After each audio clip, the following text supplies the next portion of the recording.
Marlon Tapales iniimbestigahan ngayon dahil nga po sa naging very obvious na pagkatalo niya dito nga po sa naging undisputed nila ni Naoya Inoue. Ilang mga boxing expert po kasi yan nagsasabi na tila binenta nga daw po ni Tapales ang laban kontra kay Inoue. Pero bago tayo magpatuloy mga kaibigan, please don't forget to like and subscribe and pahit na rin po ng notification bell para updated kayo sa ating mga daily boxing update. At dahil nga po mainit pa rin na pinag-uusapan ngayon yung naging very obvious na pagkatalo nga po ni Marlon Tapales kay Naoya Inoue, no, ay ilang mga boxing expert ang nagsabi bakit daw ganoon yung nangyaring laban. May mga nagsasabi tuloy na baka ibinenta daw ni Marlon Tapales yung laban kay Inoue kasi nga naman bayad na siya at hindi naman daw magbabago ang kanyang rank kung matalo man siya or manalo dito kay Naoya Inoue. Pero nakita nyo dahil nga po itong si Casimero Cuadro Alas ang tila number 1 na tumutuligsa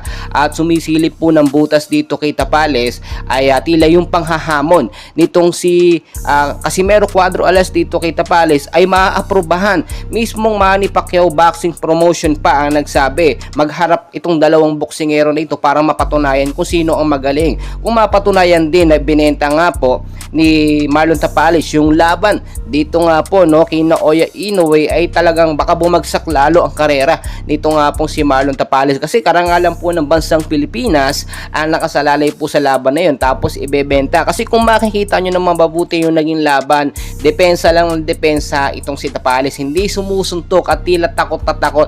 Diyan po nang gigigil ng gusto itong si Casimero Angas ng Pinas, no, dahil lang sinasabi anong klaseng laban yan, tuna fight ba yan, no, para kay Casimero kasi ang nangyayari puro depensa, walang ataking ginagawa itong si Tapales. Kaya naman po yung panghahamon ni Casimero Cuadro Alas at pang-aasar dito kay Tapales ay nararapat lamang dahil kung titignan nyo naman, no, inaapay niya o sinabi ng mga fans ni Tapales na boy hingal nga itong si Casimero, which is hindi naman talaga totoo.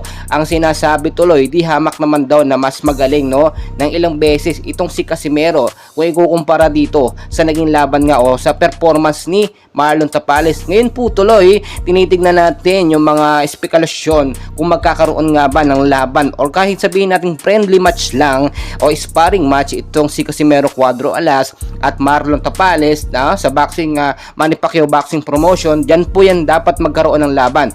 Dapat yung MP ang mismong magdeklara at magsabi magkaroon sila ng sparring match para mapatunayan kung sino talaga ang magaling, no? At dahil alam naman natin mainit din ang laban ng Casimero at Inoue ngayon 2024 at kapag natalo po ni Casimero itong si Inoue, malaking kahihiyan po at mapapahiya ng husto itong si Marlon Tapales. Ang sinasabi kasi nila dadanang-dada itong si Tapales noon, no? Samantalang si Inoue napakatahimik lamang.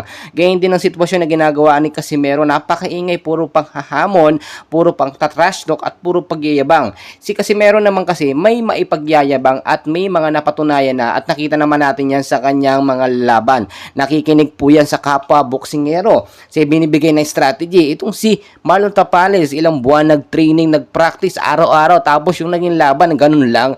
Obvious naman no, na parang binenta ang laban. Well guys, marami pa tayong kaganapan at kapag napatunayan binenta talaga ni Tapales ang laban kay Inoue ay baka masuspindi siya at mawalan ng titulo. Well guys, patuloy ko po kayo i-update and please don't forget to like and subscribe for more boxing update sa Pilipinas.